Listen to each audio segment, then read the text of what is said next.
Selamat datang di Laut Sulawesi, surganya spesies ikan dan makhluk bawah air. Kami sedang berada di atas giok. Istilah kami untuk menyebut perahu khusus pencari ikan roa. Tiga.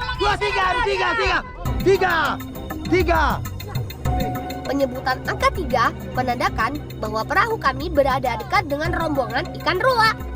Itu artinya kami harus bersiap dengan tugas masing-masing. Ada yang melempar daun kelapa kering untuk mengumpulkan ikan roa, dan ada juga yang bersiap melempar jaring. Yap, sekarang waktunya.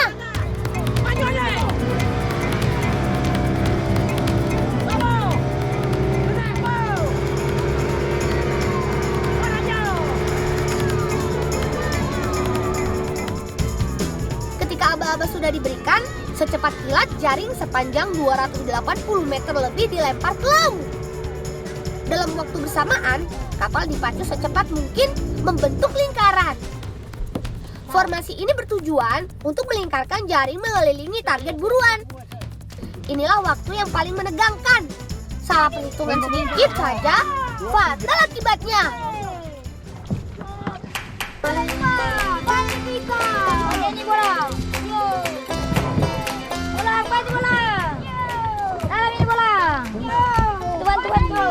Ayo paman, tarik! Teman, keberuntungan berpihak pada kita. 2 ujung jaring sudah berhasil disatukan. Itu artinya semakin kecil kemungkinan rombongan ikan roa akan lolos. Teman di rumah sudah bisa melihatnya belum? Omen, minta tolong masukin kameranya ke laut dong.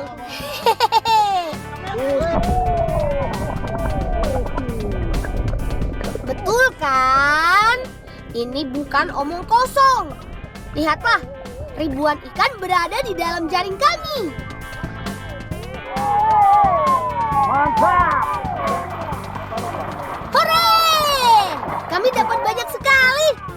Berkat semangat dan kerjasama yang luar biasa, perburuan kami membuahkan hasil yang maksimal. Ikan-ikan ini akan segera kami bawa pulang untuk diawetkan. Tapi cara pengawetan tradisional yang akan kami lakukan. Penasaran kan? Ngebolang yuk!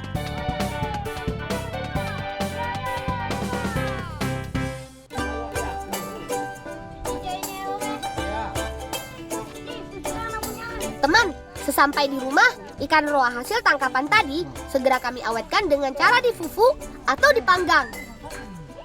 Begini caranya. Sebelum disusun di atas anyaman bambu atau GP, ikan kami cuci sampai bersih. Waktu pengerjaannya tidak boleh lebih dari 5 jam sejak ikan diangkat dari laut. Kalau tidak, ikan bisa rusak. Selanjutnya susun rapi satu persatu. Bahkan arah badan, kepala, dan ekor harus sama. Beruntung ikan roa punya ukuran yang hampir sama besar. Jadi tidak susah menatanya. Steve, lihat aku punya rapi. Yo, Bang. Nah, beres deh. Semua ikan sudah tersusun rapi. Saatnya kami bawa ke tempat pemanggangan. Ayo kawan, bantu sini. Puluhan GP ini disusun dengan posisi berdiri. Tujuannya supaya air yang ada di tubuh ikan lebih mudah jatuh. Dengan begitu, proses pengasapan bisa berjalan lebih cepat. Teman, tak hanya untuk mematangkan, kegiatan pengasapan ini sekaligus bertujuan untuk mengawetkan ikan. Jika disimpan dengan cara yang benar, fufu ikan roa bisa bertahan lebih dari setahun. Tak heran kalau semakin hari, permintaannya semakin tinggi.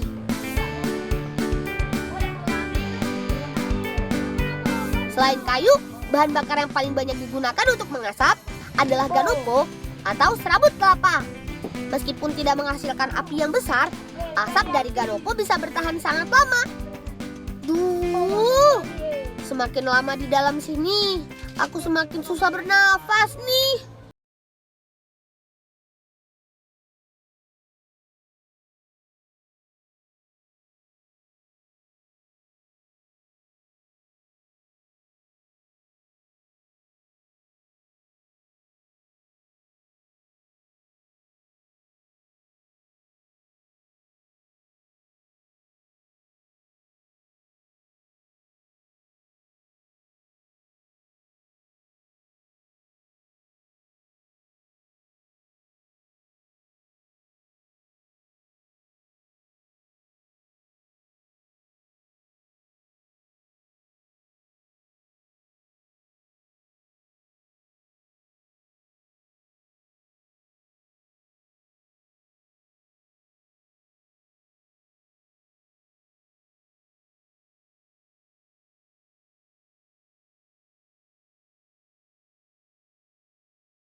Cara memasaknya cukup sederhana. Masukkan bumbu halus ke dalam minyak yang sudah panas. Lalu masukkan juga daging halusnya. Aduk sampai bumbu merata dan tunggu sampai matang. Masa ini angkat aja. Angkat coba kemari. Oh, yuk. Teman, kue lalampa terdiri dari dua bagian, yaitu kulit dan isian. Nah, isiannya sudah kami siapkan dari bahan ikan roa. Kalau kulitnya, nenek sudah menyiapkan beras ketan. Di tempat lain, kue ini biasa juga disebut lemper. Yang membedakan adalah ukuran dan varian isi di dalamnya. Biar rasanya semakin yahut, akan kupanggang dulu. Jangan lupa oleskan minyak di permukaan daun pembungkusnya, biar tidak terbakar. Tidak perlu lama, karena semua bahan di dalamnya sudah masak. Cukup panggang antara 10-15 menit. Dan angkat! Nah, jadi deh. Ayo, siapa mau cicip?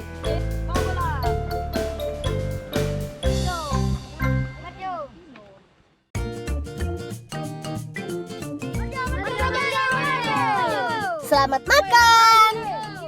Teman, hari ini kami sungguh sangat beruntung. Bisa ikut berburu ikan roa dan sekarang bisa menikmati kelezatan kue dari bahan ikan roa. Soal rasa, tidak perlu ragu lagi. Sudah pasti enak banget.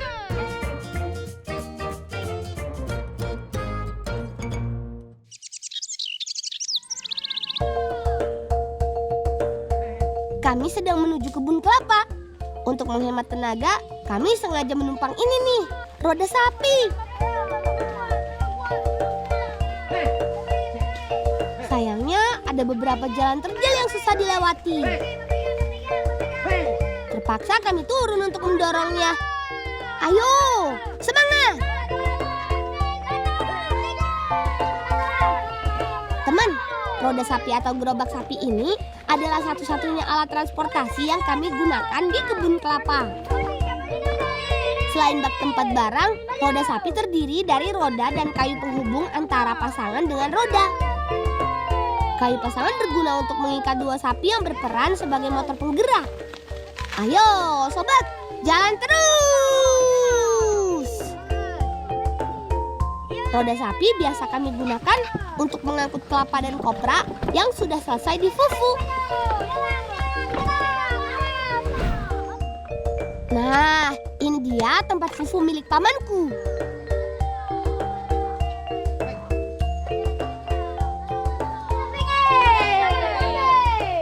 Om, torang udah bawa kelapa, ada DP kuli nih. Boleh torang mau minta DP tombong? Boleh, saya turun Jo. Oh iya. Perkenalkan, ini adalah Paman Michael. Paman adalah seorang guru. Istilah kami untuk menyebut para pembuat kopra.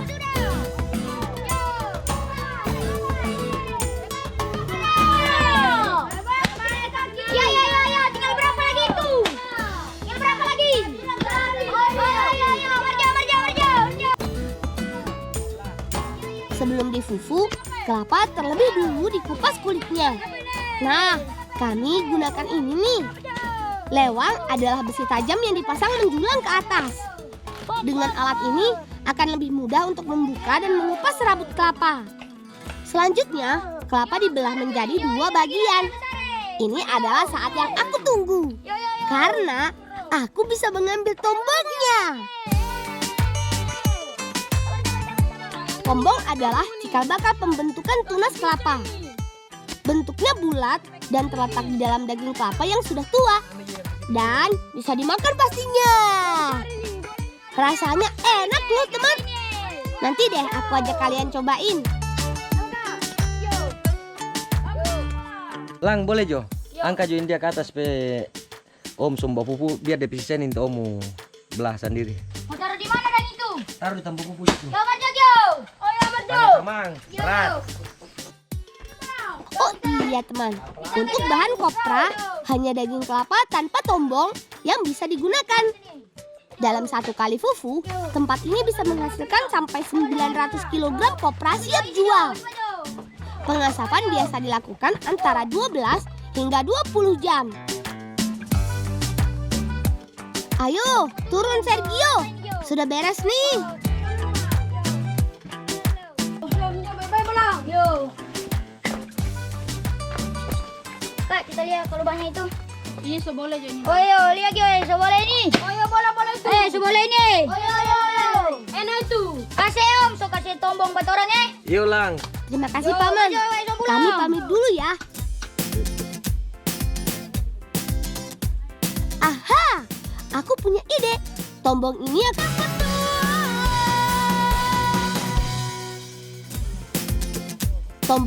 akan kami gabungkan dengan bahan-bahan lain untuk membuat kue lemet. Seperti kelapa, sagu singkong, gula pasir, dan garam.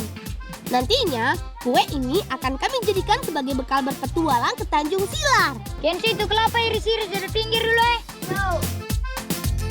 Mari berbagi tugas. Kensu. Potong tombongnya. Tambahkan gula cair, biar agak manis dikit. Kami juga menyiapkan kelapa parut, biar tambah nikmat dan gurih. Sergio, Wandi, jaga apinya ya. Kalau sudah, tambahkan dengan kayu besar biar baranya semakin banyak. Kayak ini boleh? Iya boleh Jo. Saatnya membuat adonan, yaitu dengan mencampurkan semua bahan dalam satu wadah. Selain tombong, sagu singkong ini adalah bahan utama untuk membuat kue lemet. Tidak heran kalau orang dulu membuat kue ini untuk bekal melaut. Karena selain praktis, kue berbahan singkong ini juga bikin perut kenyang lebih lama. Tidak lupa kami tambahkan pewarna alami makanan biar semakin cantik. Selanjutnya, adonan kami tambahkan dengan potongan tombong sebelum dibungkus. Bentuknya mirip dengan pepes. Bedanya kalau pepes dimatangkan dengan cara dipanggang, sedangkan kue lemet kami matangkan dengan cara dikukus. Sergio, Wandi, ambil jadi dia. Ini kita Jo dua. Oh, Ambil itu banyak. bagus saya mau kukus. Kue lemet adalah salah satu jenis makanan pegang.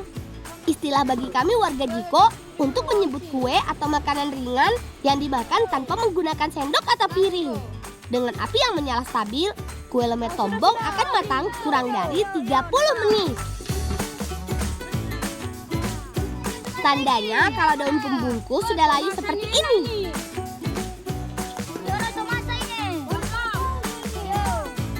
Cepat bolang, saya lapar ini. Yo. Sudah ini kuah.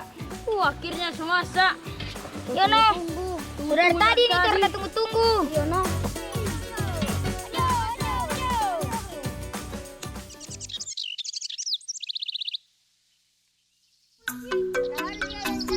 Di Tanjung Silar, teman-temanku sudah menunggu. Teman, maaf ya nggak bisa tunggu lama buat orang. Yo, orang li ini kok sama siapa batu apa bolang? Kasih bagi dulu nih cookies. Ambil. Iya, bermainnya setelah isi tenaga dulu ya. Selamat makan. Rasanya enak. Sagu singkongnya membuat perut yang lapar kenyang seketika. Manisnya pas, semakin nikmat karena ada tombong yang memberi sensasi krenyes-krenyes. Ayo, siapa yang mau tambah lagi? Teman-teman, saudari habis makan nih. Sudah. Aja nanti orang mau lompat di sana. Mari. Cihuy, segar. Selamat datang di wahana bermain favorit orang Jiko. Kami menyebutnya Tanjung Silar. Pantai dengan tebing batu setinggi 8 meter lebih. Dari atas ini kami bebas melompat dengan gaya apa saja. Jangan takut kandas, karena perairan pantai ini memiliki kedalaman antara 4 sampai 6 meter. Ayo teman, lompat lagi. Asyik. Sensasi melompat yang menegangkan, tapi bikin lagi. Beneran deh. Teman di rumah, ayo kemari sini. Air pantainya tenang dan jernih banget. Waktu terbaik untuk bermain yaitu antara jam 11 siang sampai jam 3 sore. Sekali coba, dijamin tidak cukup. Maunya lagi dan coba lagi. Seperti kami ini nih.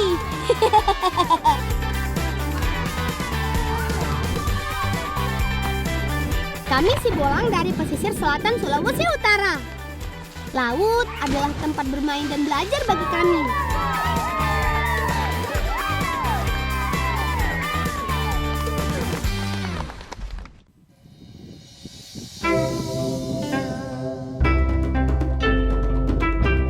Lanjut ngebolang yuk.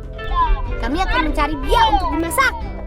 Tidak hanya ikan, laut mempunyai banyak sekali sumber pangan yang bisa kami manfaatkan. Kakekku bilang, kami harus pandai-pandai menjaga kelestariannya. Stop. Sini Jo. Mari cari. Mari Jo, turun. Buka baju. Ayo.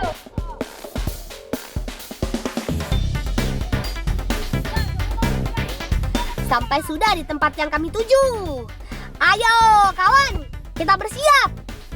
Bia adalah sejenis kerang yang biasa kami sebut puhe sebagai alternatif persediaan sumber pangan kami.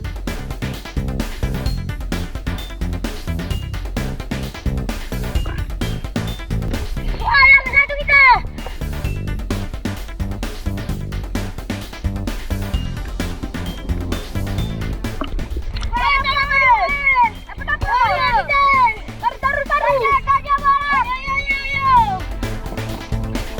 Mencarinya sangat mudah, hanya saja perlu tatapan mata yang jitu.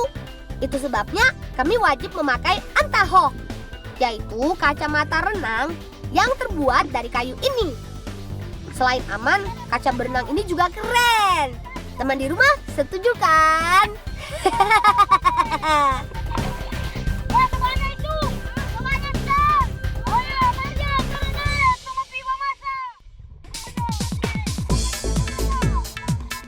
Teman, kami sedang bersiap untuk mengolah bia yang kami dapat menjadi makanan lezat.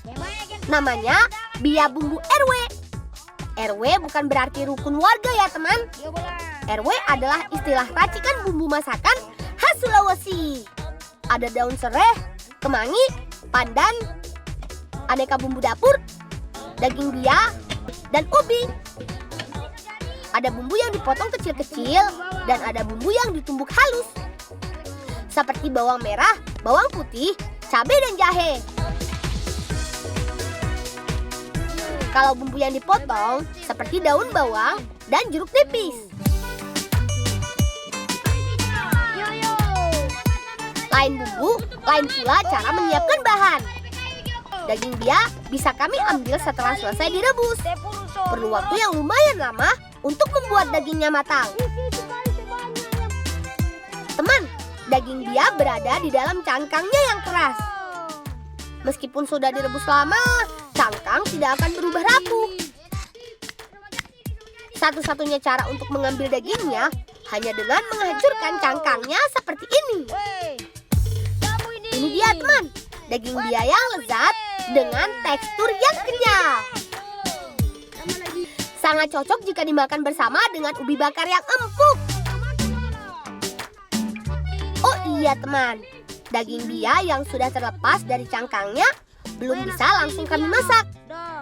Daging harus dipotong kecil-kecil dan diberi perasan jeruk nipis untuk menghilangkan aroma amisnya. Jangan lupa tambahkan sedikit garam ya. Yuk teman, saatnya memasak. RW adalah singkatan dari rempah-rempah woku. Racikan bumbu RW biasanya terdiri dari banyak sekali bahan rempah, yaitu aneka bumbu dapur, lengkuas, kunyit, dan aneka jenis daun-daun segar. Racikan bumbu ini cocok dipakai untuk memasak bahan makanan dengan aroma amis yang khas. Karena bumbu RW akan membuat masakan menjadi lezat tanpa ada aroma amis. Kalau semua bahan sudah masuk, tinggal tunggu matang. Wih, masakan sudah matang, ubi juga matang. Sempurna. Yuk teman, mari kita cobain. Kalau kurang asin atau kurang bumbu, bilang ya. Selamat makan. Weh, empuk sekali Kang ini biak Kang. Iya noh. Ya sama Kang, DP pedis pas-pas. Enak. Sepertinya kami memang berbakat menjadi chef.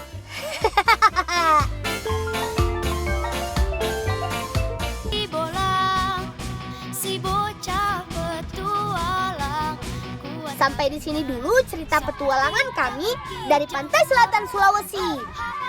Mari terus menjaga kelestarian laut, karena laut adalah sumber kehidupan.